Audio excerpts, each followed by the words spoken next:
And if you're looking to boost your leasing as students begin to head home or they're already at home, wherever you're at in the leasing cycle, these are great things for you to know that are working right now. So let's get right into it.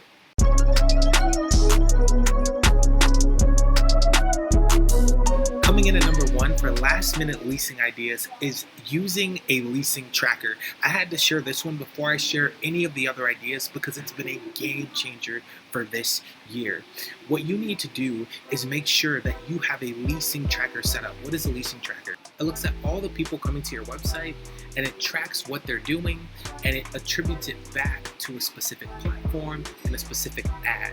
So what does this mean? It means that instead of getting reports that look like this, where you see impressions, clicks, views, all that, OMG, CTR, all that stuff, you actually see applications, tours, guest cards, etc. You're seeing real leasing activity from all your ads. So with the other 4 strategies that I'm going to give you here, you can actually track leasing and you can measure real success, not on visibility, but on real leasing.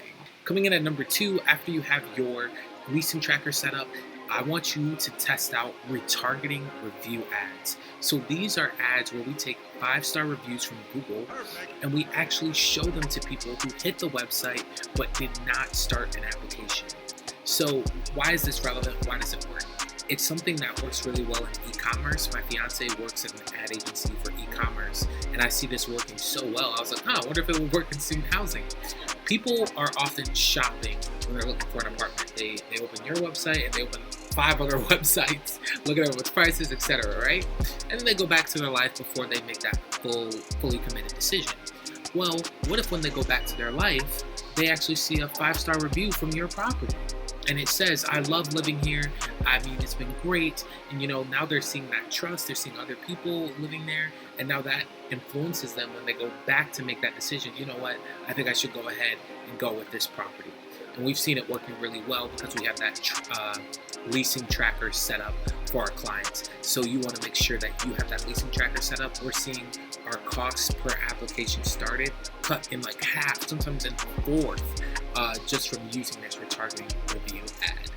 Coming in at number 3 is resident campaigns.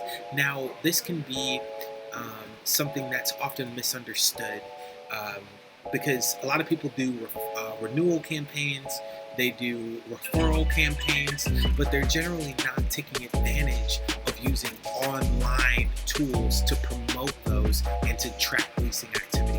What do I mean? Let's say you're doing a referral campaign. Hey, you get $100 if you refer a friend to live here, and you're posting it on Instagram, and you put up a flyer around the neighborhood, and you email blast and text it. That's great, but maybe a student sees it and say, I should refer someone, and then they forget about it.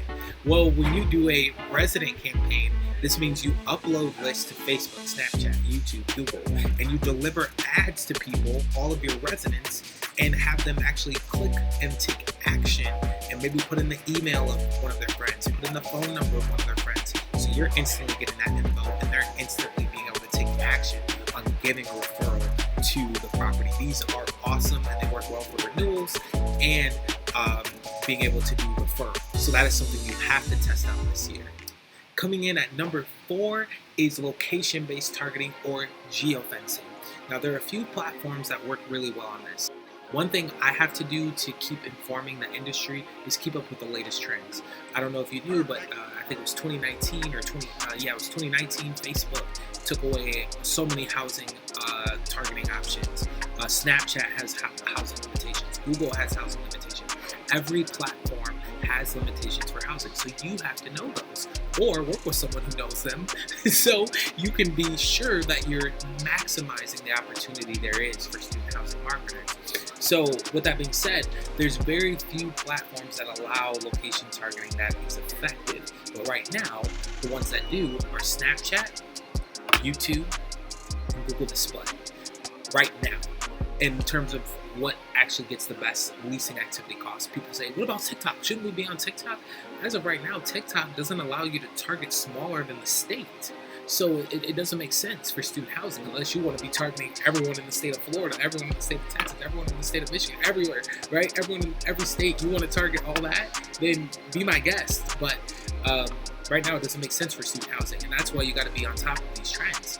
Finally, coming in at number 5 are what I call application finder ads. This is a brand new one as of this week, something that's been working really well for our clients. So, as I mentioned previously, Facebook back in 2019 took away a lot of their housing options, right? A lot of their targeting options, specifically with the location. It really hurt us for Instagram.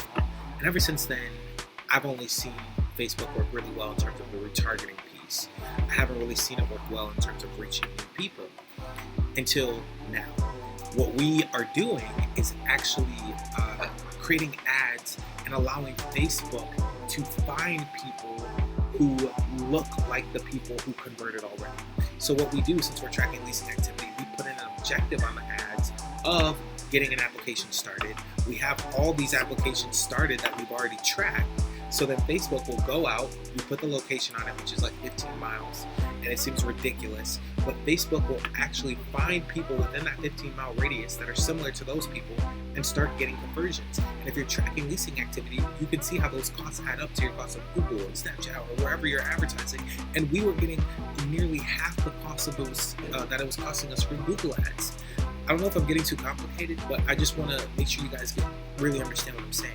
It was cheaper to run ads on Facebook with application finder as the objective than it was to run Google search ads. And we're generating like a $17 application started for one of our clients that's on Google. They're getting like a $30 cost per application started, which is still great, but we're getting them even more results for the same amount of money. So yeah, that's what you got to do.